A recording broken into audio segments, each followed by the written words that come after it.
Hello माझं लग्न जमलं, गडी आहे तू.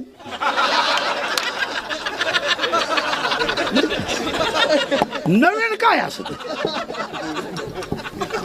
हॅलो मला मुलगा झाला, काही मिरवणूक काढायची तू का? कुणाला जमलं नाही, एकट्यालाच जमलं. अरे बाकीच्यांचा अभ्यास कर, 12 होतात रंग बदलून. तुला एकच झालं तर फालतं पडायला लागलं का टेटसला, उताना पडायला लागलं का टेटसला. तसं नाही आहे बाबा. साखर कशातही घातली तरी गोडचे, कारलं कसंही खालं तरी कडूचे, मिरची कशी खाली तरी तिखटचे, आणि मीठ कसंही खालं तरी खारटचे. फक्त प्रश्न असा आहे, एका विहिरीचं पाणी 3 वाफ्यात गेलं, मिरचीला गेलं तिखट झालं, कारल्याला गेलं कडू झालं, उसाला गेलं गोड झालं. पाण्याचा अजिबात दोष नाही. एका कुंभाराने 3 मडके घडवले, एक दही हंडीला गेलं, एक डाव्याला गेलं, एक म्हाताऱ्याला लघवीला गेलं. कुंभाराचा काही दोष नाही. एका बापाने 3 मुलांना जन्म दिला, एकाने लंका गमावली, एकानं लंका कमावली, आणि एकाला माहीतच नाही झालं वाटण्या कवा झाल्या. उठलं तर तलाठी बदलला, तलाठी नवीन त्याला आला हा झोपला. असं थोडंच. शेवटी कुंभकर्णाला झोपेतून उठवलं. कुंभकर्णाने पहिला प्रश्न विचारला, मला उठवायचं कामच काय? मी म्हटलं बघ तुझ्या भावाने तो कुठं ना करून ठेवला ते बघ. तू कुंभकर्णाचं वाक्य आहे, रावणाला ही दुर्बुद्धी सुचली कुठून? शिव बघताय तो आणि 80,000 बायका आहे, अजून तेवढ्या करायचा. पण हा कुटाणा करायला सांगितलं कोणी? ते म्हणले तू तुझा भाऊ पाय भाऊ, आम्ही तुला उठवलंय, तुझा आहे. ते रावणापुढे गेल्यावर बिभीषण रावणाला म्हणतो, तुला एवढ्या बायका होत्या, तू हे करायची गरजच नव्हती. रावण म्हटलं मी तुला युद्ध करायला बोलवलं, प्रवचन करायला नाही बोलवलं. तू मला अक्कल शिकवायला लागलं म्हणजे कधी एवढं? अजून पाकिट मिळायचं आहे तुला, तू माझ्यावर हे जमणार. कुंभकर्ण. आणि कधी ध्यानात ठेवायचं, श्रीमंत माणसं डोक्यात कमी असतात. नाही नाही कोट्याधीश लोक आहेत, कोट्याधीश. इतकी इस्टेट आहे लोकांकडं. जर अंत्यविधीला पेटवली तर 10व्यापर्यंत धोरण निघाल, एवढी इस्टेट आहे. पण त्यांच्या घरात पाणी द्यायला पोरं नाही. झोपडीच्या कडेला झोपडी आहे, नदीच्या कडेला 16 पोरं आहेत. शारीला कपडेच नाही. आणि त्याला नाही माहीत नाही 3रीला कोणत्या 4थीला कोणत्या. खरं आहे का खोटं? आणि इतकं इकडे असं नाही. ऐसे भिन्न भिन्न प्रारब्धाने केले वाटत. ज्याचं त्याचं प्रारब्ध आहे. काहींना पैसा मोजता येईल, काहींना पाहायला मिळालं, काही दुसऱ्याचं पाहून मेले, काही माणसं औषध पिऊन मेली नाहीत, आणि काही चालू मेली. ज्याने औषध घेतलंय आणि रिपेअर करून आणलाय त्याची एकदा मुलाखत घ्या, आणि त्याला फक्त परत म्हणायचं औषध घेतो का? नाही, इकडून नळी इकडं काय. एकदा नळी घालून आणले तो रिकामे ड्रम पाहिलं तर औषध आहे का?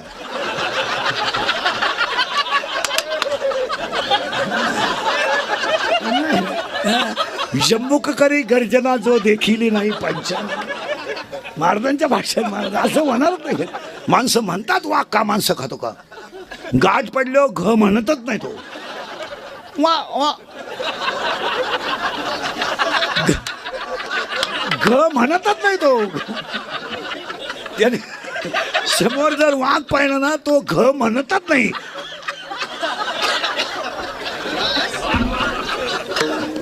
नाही नाही नाही नाही नाही. जो वरी देखिला नाही तुका तो वरी अवघे संसारिक.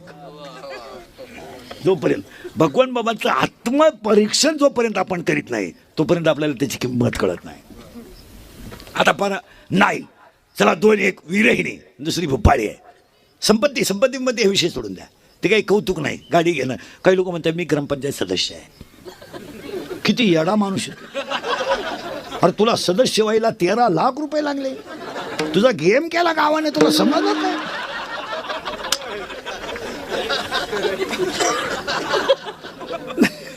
नाही आता फिरलो आपण बरं. करंट लावून दिला तुम्हाला. करंट लागेल का? सोपं झालं. 2 मुली आहेत, एका मुलीचं नाव आहे विरहिणी आणि एका मुलीचं नाव आहे भूपाळी. आणि आजची मुलगी भूपाळी आहे. आता भूपाळी या शब्दाचा अर्थ असा आहे भूपाळी. भू म्हणजे पृथ्वी, पाळी म्हणजे पालन पोषण करणारा. पृथ्वीचं पालन पोषण करणाराचं भजन म्हणजे भूपाळी. दुसरा शब्द आहे भूपाळी. भूप आली. भूप म्हणजे राजा आणि आली म्हणजे प्रजा. प्रजेने राजा प्रसन्न केल्यासाठी राजाची केलेली स्तुती म्हणजे भूपाळी. आणि तिसरा शब्द तुमच्या तिघांसाठी आहे. मालकंस, चंद्रकंस, तुडी, भैरव, आयरभैरव, कलावती हे राग आहेत.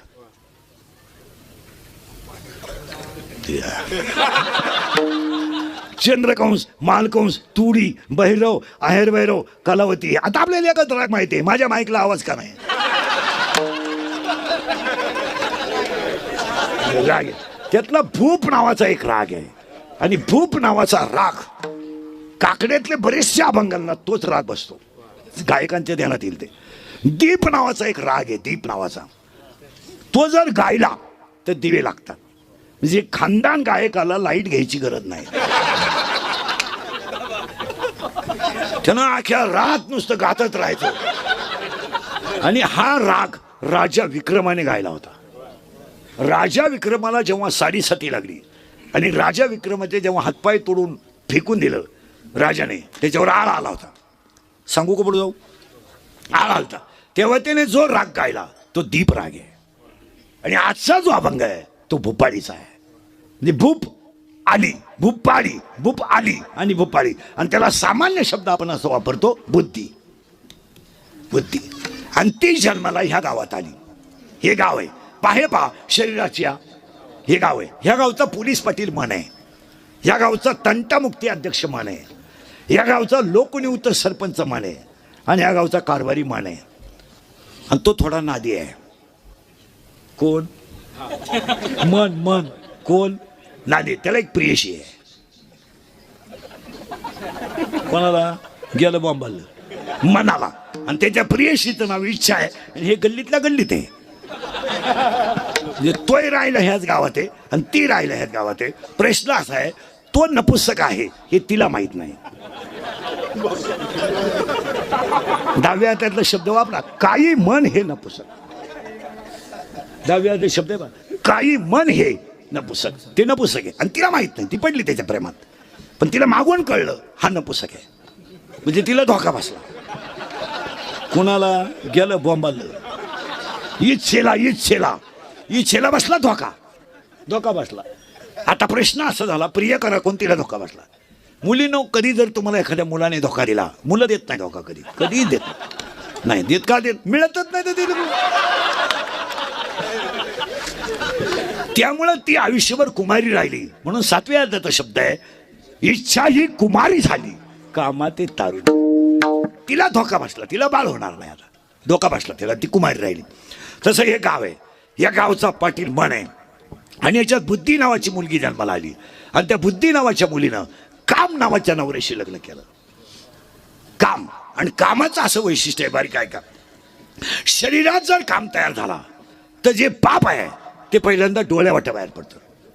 पहिल्यांदा बाप डोळ्यात येते. त्याला दुसरा अध्याय असं म्हणतो, इंद्रिय जे जे म्हणती झटका येतो. आता एक काम तयार झाला शरीरात आणि तो डोळ्यावाट्या बाहेर पडला. डोळा काय करू शकत नाही. डोळ्याच्या हातात काही नाहीच आहे ना.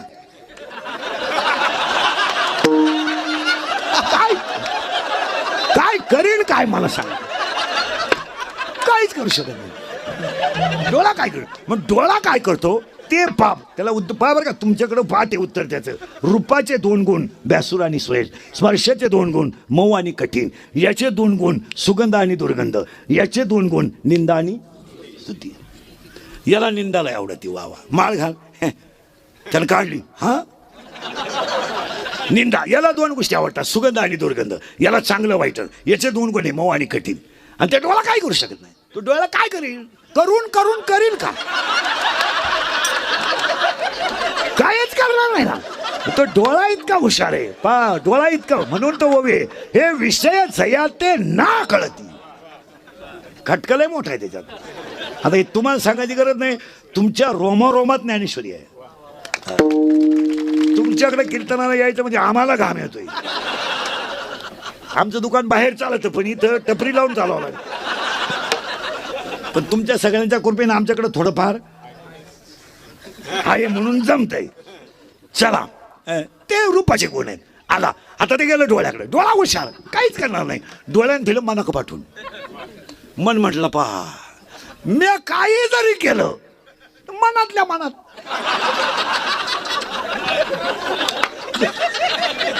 मी का माझ्याकडे काय जरी दिलं मनातल्या मग इंद्रिय त्याने काय हुशार आहे मन इतकं हुशार आहे त्या मनानं ते इंद्रिया का पाठवलं बरी काय का आणि इंद्रियाचा स्वभाव असा आहे विषया का धावणे हा स्वभावच पाही इंद्रियाचा स्वभाव आहे तुम्ही पहा इंद्रियाचा तुम्ही बारीक बारीक गोष्टी पहा काही गोष्टी अशा आहेत का त्याला पटकन मन आकर्षित होतं पटकन त्याने त्या इंद्रिया का पाठवलं इंद्रिया इतके हुशार इंद्रिय एकदा खवळली आणि इंद्रियावरचा ताबा जर सुटला आणि शरीरातला काम जर बळावला तर विद्वान माणूस सुद्धा चुकीचं पाऊल टाकतो माणसं म्हणतात तो असा आहे शांत बस असं बस काय इथं चालत नाही काय इथं कापड दुकानापुढं प्लॅस्टिकची बाई पाहिली तरी माणसं उभी राहतात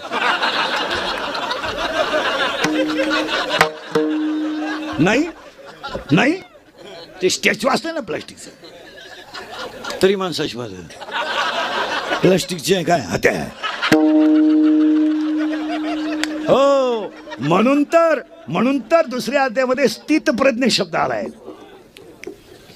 कासवाचं उदाहरण ज्ञानोबाने दिलेलं इंद्रिय आकुंचन पाहुणे प्रसरण पाहुणे असं नाही चालत ते असं गप्पा मारून चालतं कधी नाही झालं मन काय करतं इंद्रिया का पाठवतं आणि इंद्रिय एकदा खवळले आणि काम जर बळावला तर 7 गोष्टी करतो ऐका एक काम कधी वयाचा विचार करीत नाही काम कधी जातीचा विचार करीत नाही काम कधी नाठ्याचा विचार करीत नाही काम कधी कुळाचा विचार करीत नाही काम कधी शिलाचा विचार करीत नाही काम कधी काळवेळाचा विचार करीत नाही आणि काम कधी लाज धरीत नाही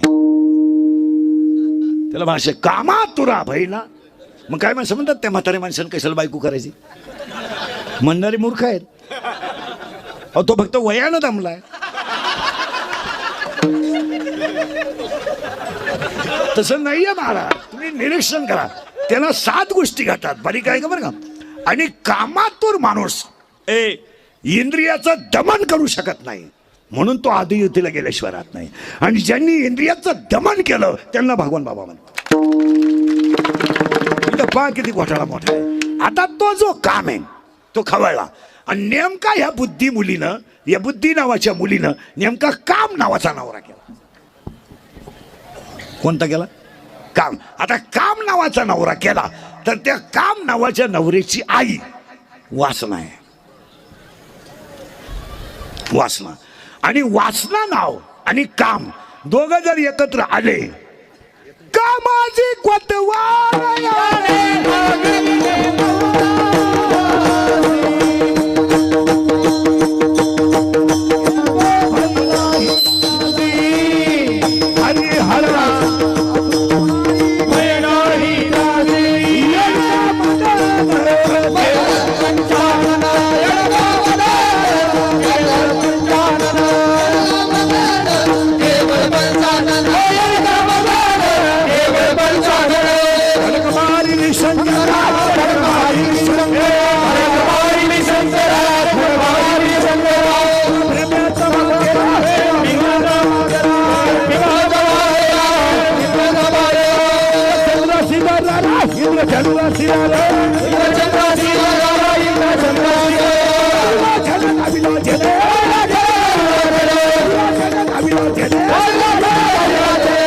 केवळ पंचायत